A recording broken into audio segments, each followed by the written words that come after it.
एक गांव में रमेश नाम का एक गरीब किसान रहता था। रमेश बहुत मेहनती और ईमानदार था, लेकिन उसकी किस्मत ने उसे कभी भी सफलता नहीं दी। उसका छोटा सा परिवार था जिसमें उसकी पत्नी सविता और एक प्यारी बेटी सोनिया थी। रमेश की जिंदगी में गरीबी ने अपनी जड़ें इतनी गहरी कर दी थीं कि हर रोज का गुजारा करना भी मुश्किल हो जाता था। एक दिन गांव में एक बड़ा तूफान आया। उस तूफान ने रमेश के खेत को पूरी तरह से नष्ट कर दिया। उसकी सारी फसल बर्बाद हो गई और उसका घर भी क्षतिग्रस्त हो गया। इस आपदा ने रमेश की हालत और भी बदतर बना दी। उसने अपनी बेटी सोनिया के बेहतर भविष्य के लिए कुछ पैसे बचाए थे, जो इस विपदा में भी खत्म हो गए। रमेश ने अपनी स्थिति से हार मानने के बजाय गांव के अन्य लोगों से मदद की गुहार लगाई, लेकिन गांव के लोग खुद अपनी मुश्किलों में थे, इसलिए कोई भी उसकी मदद नहीं कर पाया। रमेश ने हार नहीं मानी और दूसरे गांव में काम की तलाश में निकल पड़ा। दूसरे गांव में रमेश को एक धनी जमींदार के खेतों में काम मिल गया। जमींदार कठोर और निर्दयी था। वह रमेश से दिन रात काम करवाता और बदले में बहुत कम मजदूरी देता। लेकिन रमेश ने अपनी बेटी सोनिया के भविष्य के लिए यह सब सहन किया। वह हर दिन सुबह जल्दी उठता, दिन भर कठोर परिश्रम करता और देर रात घर लौटता। उसकी पत्नी सविता भी घर में छोटी मोटी सिलाई का काम करके परिवार की मदद करती।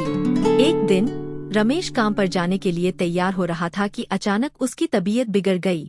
उसने इसे नजरअंदाज किया और सोचा कि थोड़ा आराम करके ठीक हो जाएगा, लेकिन उसकी हालत दिन ब दिन बिगड़ती गई। अंततः एक दिन वह बेहोश होकर गिर पड़ा। सविता ने गांव के डॉक्टर को बुलाया। डॉक्टर ने बताया कि रमेश को गंभीर बीमारी है और उसे तुरंत इलाज की जरूरत है, लेकिन इलाज के लिए पैसे कहाँ से आते।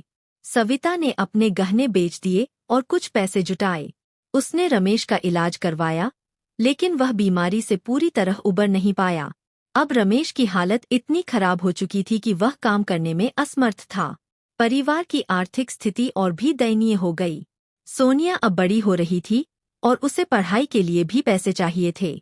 सविता ने हिम्मत नहीं हारी।